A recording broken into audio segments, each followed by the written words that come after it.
Everyone, स्वागत है आपका हमारे चैनल एसएससी बुक एसबी में। आज हम अपनी वीडियो में देखने वाले हैं रेलवे परीक्षा में पूछे गए previous year question general science के, और ये टॉप 100 क्वेश्चन होने वाले हैं। ये इसका पार्ट 2 है। अगर आपने पहला पार्ट नहीं देखा है तो नीचे डिस्क्रिप्शन में लिंक होगा, आप जाके उसे देख लीजिए, क्योंकि उसी के बाद वाले क्वेश्चन हम इस वीडियो में आगे कंटिन्यू करने वाले हैं। तो चलिए अपनी वीडियो को शुरू करते हैं।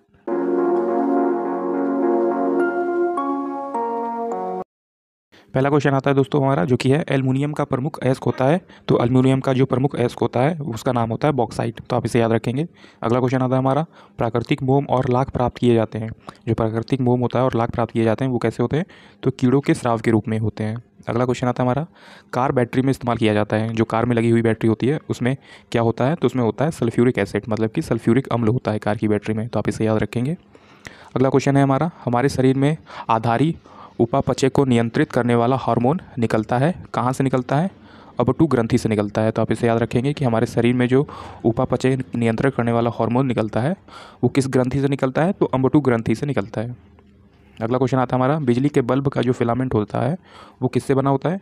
तो वो टंगस्टन से बना होता है। तो आप इसे याद रखेंगे, काफ़ी इंपॉर्टेंट क्वेश्चन है ये, कि बिजली के बल्ब का फिलामेंट बना होता है टंगस्टन से।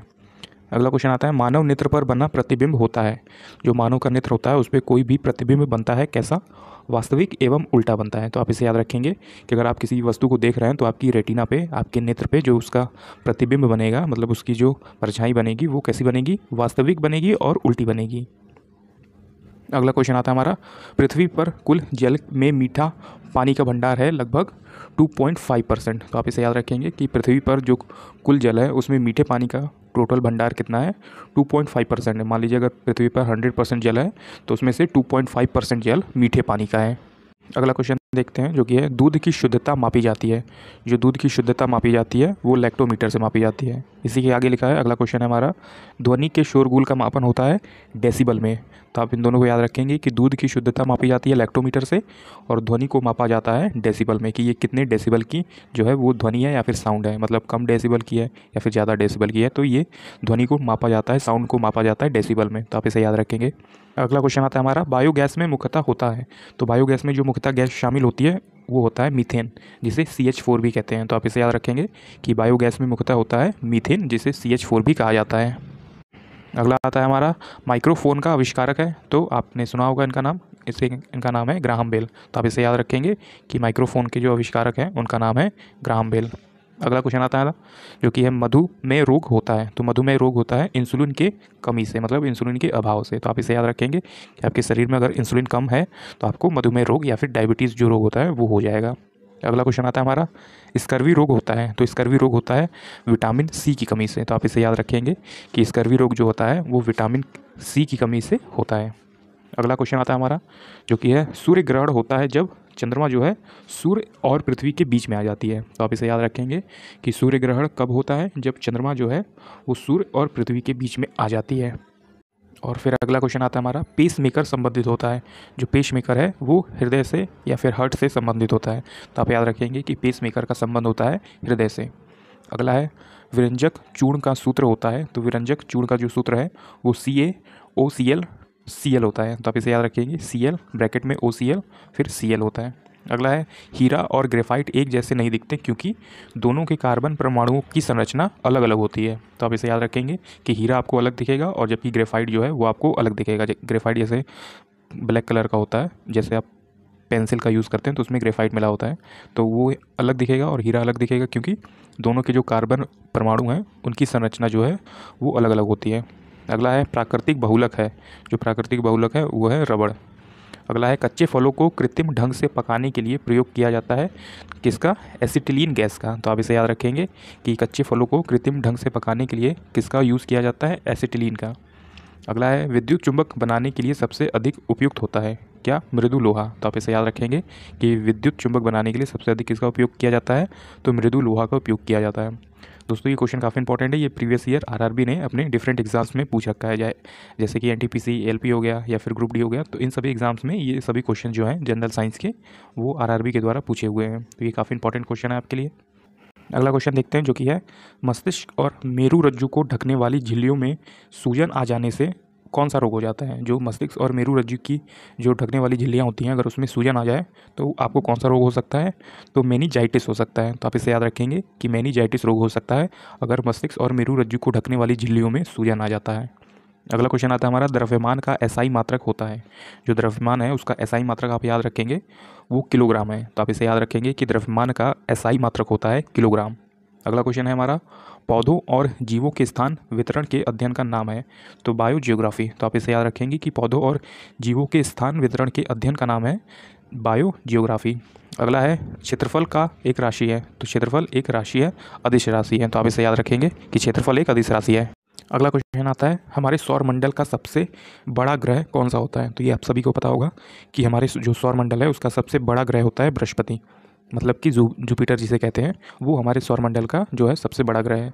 अगला क्वेश्चन आता है हमारा, अस्थियों का अध्ययन कहलाता है। तो अस्थियों का जो अध्ययन होता है वो क्या कहलाता है? ऑस्टियोलॉजी कहलाता है। तो आप इसे याद रखेंगे कि अस्थियों का जो अध्ययन है वो कहलाता है ऑस्टियोलॉजी। अगला क्वेश्चन आता है हमारा, प्रोटीन का सबसे अधिक समृद्ध स्रोत है सोयाबीन एवं मशरूम। तो आप इसे याद रखेंगे कि सोयाबीन और मशरूम खाने से आपको प्रोटीन का सबसे अधिक मात्रा प्राप्त होगी। अगला क्वेश्चन आता है हमारा, ध्वनि तरंगे यात्रा नहीं कर सकती। जो ध्वनि तरंगे होती हैं वो यात्रा नहीं कर सकती निर्वात से होकर, मतलब वैक्यूम से होकर ध्वनि तरंगे यात्रा नहीं कर सकती। अगला क्वेश्चन हम देखेंगे जो कि है, अंतरिक्ष यात्री को अंतरिक्ष लगता है कैसा? तो काला दिखाई देता है। अगर आप अंतरिक्ष में जाएंगे तो आपको अंतरिक्ष जो है वो काला दिखाई देगा। धरती पे जब हम रहते हैं तो ऊपर देखते हैं तो ब्लू दिखाई देता है हमें आसमान, लेकिन आप अंतरिक्ष में जाके देखेंगे तो आपको हर जगह काला काला ही दिखाई देगा। अगला क्वेश्चन देखेंगे जो कि है, रक्त दाब को मापने के लिए किसका प्रयोग किया जाता है? तो रक्त दाब को मापने के लिए आप याद रखें कि स्फिग्नोमीटर का यूज़ किया जाता है। तो आप इसका याद रखेंगे कि स्फिग्नोमीटर का यूज़ किया जाता है रक्त दाब को मापने के लिए। अगला है, रेडियन किसकी इकाई होती है? तो रेडियन किसकी इकाई होती है? तो कोण की इकाई होती है।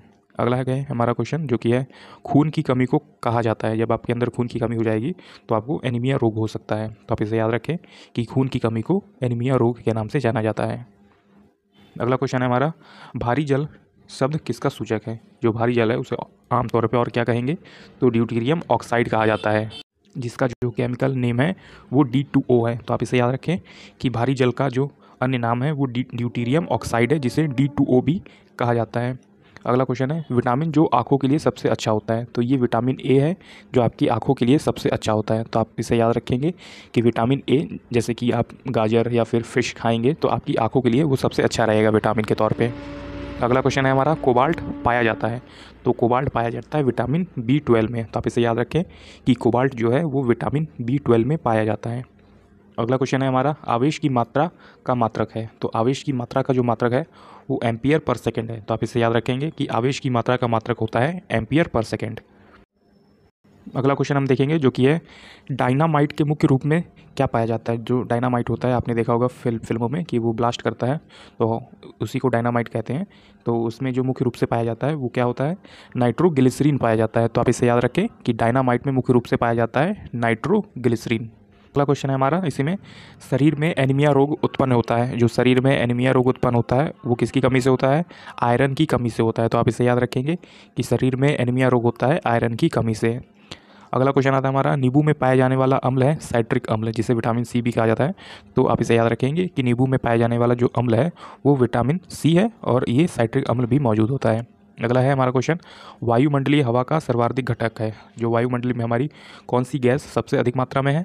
तो नाइट्रोजन जो है वो 78% है। आप इसे याद रखेंगे कि नाइट्रोजन 78% है और ऑक्सीजन जो है वो 21% है। तो आप ये याद रखें कि जो हमारा वायुमंडल है, एटमॉस्फेयर, उसमें सबसे ज़्यादा जो गैस है वो नाइट्रोजन है, फिर उसके बाद जो है वो ऑक्सीजन है।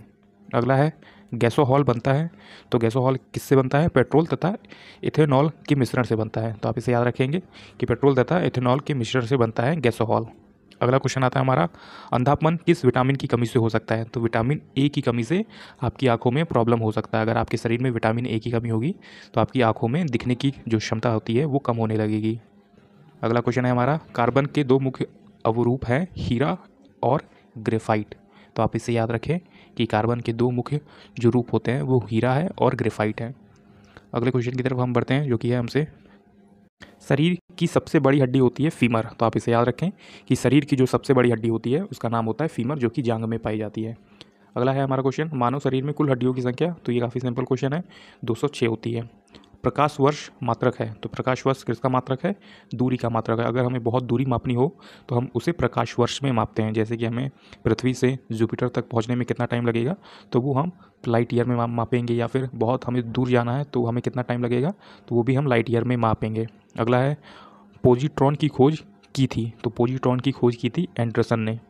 अगला है हमारा क्वेश्चन, पानी का अधिकतम घनत्व होता है 4 डिग्री सेल्सियस पर। तो आप इसे याद रखें कि पानी का अधिकतम घनत्व होता है 4 डिग्री सेल्सियस पर। सूर्य की पराबैंगनी किरणें जो पृथ्वी की रक्षा करती है उसका नाम है ओजोन परत। जो सूर्य से पराबैंगनी किरणें हमारी पृथ्वी पर आती हैं उससे हमें कौन बचाता है? तो ओजोन परत जो है वो हमें बचाता है। डायनेमो का आर्मेचर बना होता है। जो डायनेमो होता है उसका आर्मेचर बना होता है इस्पात से। अगला क्वेश्चन है हमारा, पृथ्वी पर एक व्यक्ति का वजन 600 न्यूटन है, उसका वजन चांद पर होगा 100 न्यूटन। तो आप इसे याद रखेंगे कि पृथ्वी पर एक व्यक्ति का वजन जो है वो 600 न्यूटन है, तो वो चांद पे उसका 5 गुना वजन जो है वो कम हो जाएगा लगभग। अगला क्वेश्चन आता है हमारा, सोने का अपेक्षित घनत्व होता है 19.30 ग्राम मिली क्यूब। तो आप इसे याद रखेंगे, सोना का अपेक्षित घनत्व होता है 19.30। जो हमारा नेक्स्ट क्वेश्चन आता था वो है ठोस कोण की इकाई है। तो ठोस कोण की इकाई है स्टेरेडियन। तो आप इसे याद रखेंगे, स्टेरेडियन जो है वो ठोस कोण की इकाई होती है।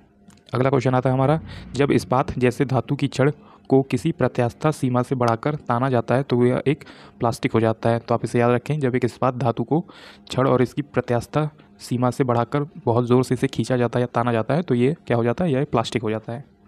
अगला क्वेश्चन आता है हमारा, एक आवेशित खोखले गोलक के अंदर किसी जगह विद्युत क्षेत्र का मान होता है 0।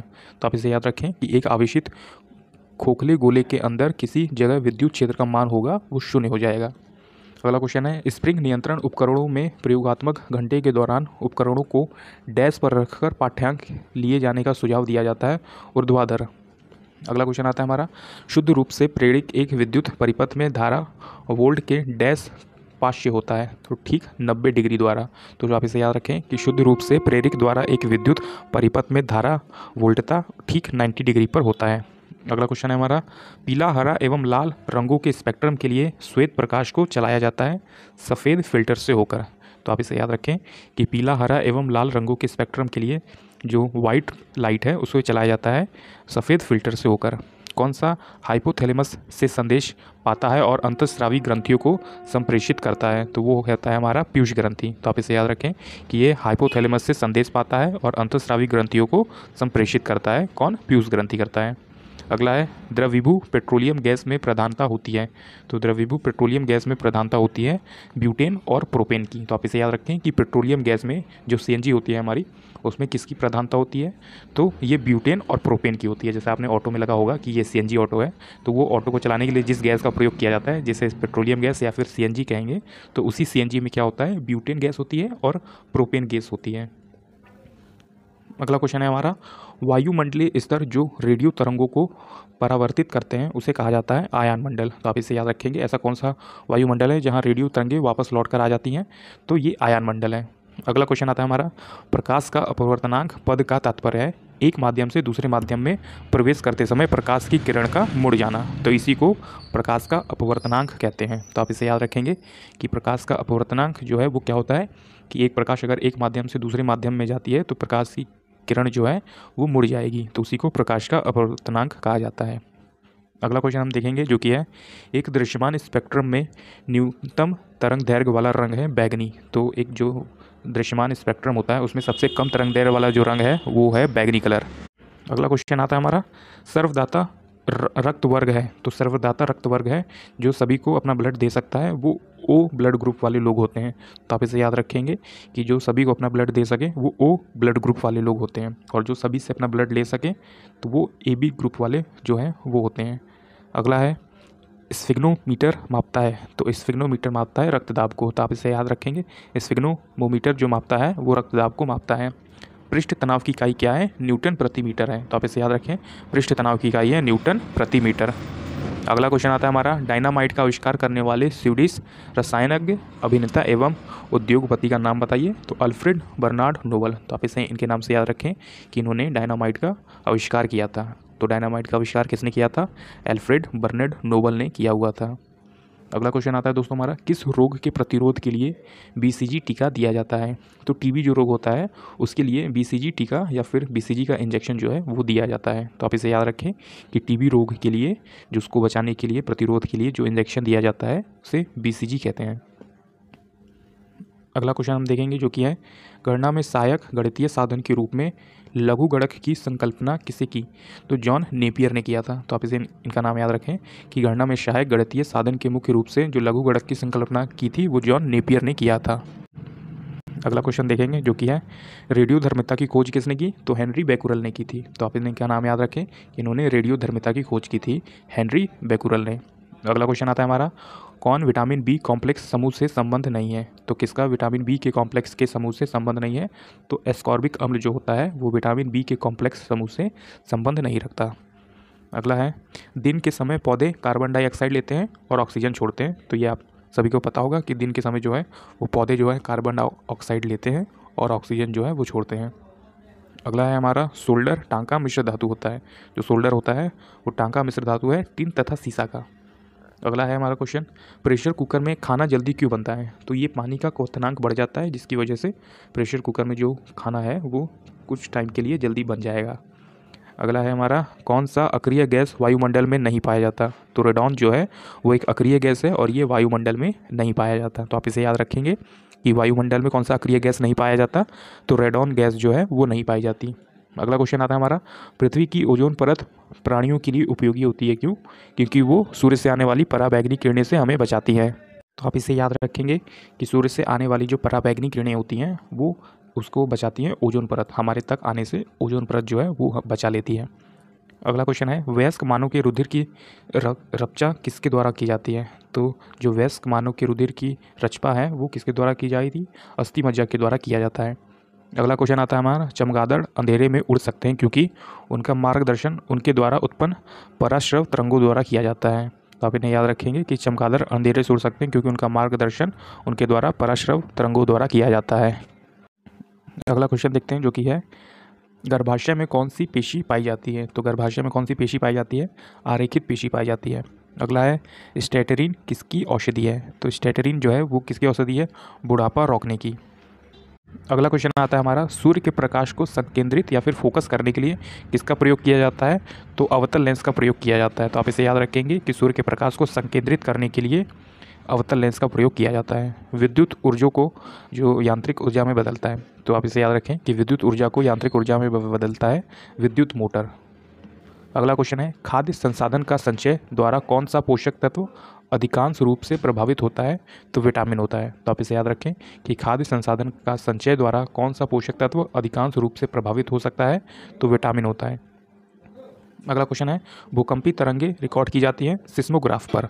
तो आप इसे याद रखें कि भूकंपी तरंगे जो रिकॉर्ड की जाती हैं वो सिस्मोग्राफ पर किया जाता है।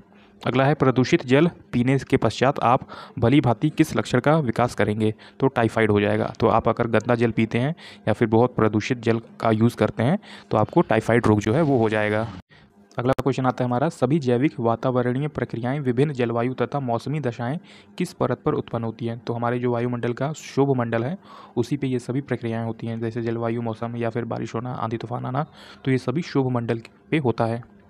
अगला क्वेश्चन आता है हमारा, पीली रोशनी में एक गहरी नीली वस्तु कैसे दिखाई देती है? भूरी। अगर आप बहुत पीली रोशनी में खड़े हैं और एक गहरी नीली वस्तु जो है वो कैसी दिखाई देगी? भूरी कलर की दिखाई देगी। सूर्य से पृथ्वी तक पहुंचने में सूर्य प्रकाश को कितना समय लगता है? जो सूर्य से पृथ्वी तक पहुंचने में जो सनलाइट है वो लगभग 8 मिनट 20 सेकंड लगता है। तो आप इसे याद रखेंगे कि सूर्य को प्रकाश को पृथ्वी तक पहुंचने में लगभग 8 मिनट 20 सेकंड लगता है। अगला है, चलती गाड़ी में बैठे आदमी की ऊर्जा होती है गतिज एवं स्थितिज, मतलब कि वो गति भी कर रहा है और साथ में स्थितिज भी है, मतलब एक जगह ही बैठा है। तो आप इसे याद रखें कि चलती गाड़ी में आदमी की कौन सी ऊर्जा होती है? बैठे आदमी की। तो गतिज एवं स्थितिज ऊर्जा दोनों होती हैं। अगला है, अल्कोहल का अधिक मात्रा के सेवन से सामान्यतः किस कारण मौत हो सकती है? तो सिरोसिस रोग हो जाएगा आपको। तो आप इसे याद रखें कि ज़्यादा अल्कोहल कंज्यूम करने से आपको रोग हो सकता है सिरोसिस। अगला क्वेश्चन आता है हमारा, टाइफाइड रोग में शरीर का कौन सा अंग प्रभावित होता है? जो टाइफाइड रोग होता है उसमें हमारा कौन सा अंग सबसे ज़्यादा प्रभावित होता है? तो जो आंत होती है, लार्ज इंटेस्टाइन और स्मॉल इंटेस्टाइन, वो सबसे ज़्यादा प्रभावित हो सकती हैं। अगला क्वेश्चन है द्रवित पेट्रोलियम गैसों में मुख्य रूप से क्या होता है। तो इसमें सीएनजी की बात हो रही है, जैसा ऊपर वाले क्वेश्चन में आपने देखा कि सीएनजी गैसों में होता है ब्यूटेन और प्रोपेन। तो आप इसे याद रखेंगे, जिसे द्रवित पेट्रोलियम या फिर सीएनजी कहेंगे, तो उसे उसमें कौन सी गैस होती है, ब्यूटेन एवं प्रोपेन होती है। अगला है बिना शुल्क वाली मछली कौन सी है। तो बिना शुल्क वाली मछली होती है कैटफिश। तो आप इसे याद रखेंगे कि बिना शुल्क वाली मछली जो है उसका नाम होता है कैटफिश। ध्वनि वेग न्यूनतम स्तर पर होती है वायु में। तो आप इसे याद रखेंगे कि ध्वनि वेग जो न्यूनतम स्तर पर होती है वो वायु में ही होती है। अगला है हमारा रासायनिक ऊर्जा को विद्युत ऊर्जा में बदल सकता है कौन, विद्युत सेल। तो आप इसे याद रखें कि रासायनिक ऊर्जा को विद्युत ऊर्जा में बदलता है हमारा विद्युत सेल। तो ये था दोस्तों आज का हमारा टॉप 100 क्वेश्चन जो कि आरआरबी अपनी डिफरेंट एग्जाम्स में पूछ रखे हैं। ये सभी क्वेश्चन जो हैं वो पीवाईक्यूज हैं। ये सभी क्वेश्चन आपके लिए काफ़ी इंपॉर्टेंट है आपके आने वाले एनटीपीसी एग्जाम्स के लिए। तो उम्मीद है दोस्तों आपको हमारी ये वीडियो पसंद आई। अगर पसंद आई होगी तो एक लाइक ज़रूर इस वीडियो पर कर दीजिएगा, और ऐसे ही और ज़्यादा अच्छी वीडियोज़ देखने के लिए आरआरबी एनटीपीसी रेलवे से जुड़ी हुई तो हमारे चैनल एसएससी बुक एसबी को ज़रूर सब्सक्राइब कर लीजिए। मैं आपके लिए ऐसे ही यूज़फुल वीडियो लेके आता रहूँगा जिससे आपकी आरआरबी एनटीपीसी एग्जाम्स में कुछ हेल्प हो सके। तब तक पढ़ते रहिए और हमेशा अपने लक्ष्य की तरफ आगे बढ़ते रहिए।